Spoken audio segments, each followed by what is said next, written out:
Welcome to Fluent Phonics.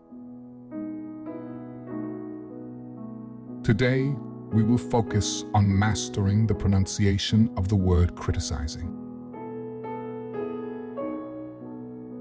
Criticizing. Criticizing. Criticizing.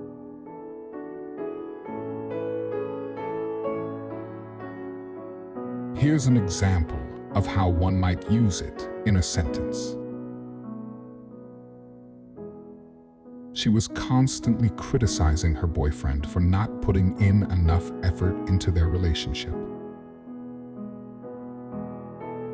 Criticizing means to express disapproval or judgment about someone or something, pointing out their faults, shortcomings, or perceived mistakes.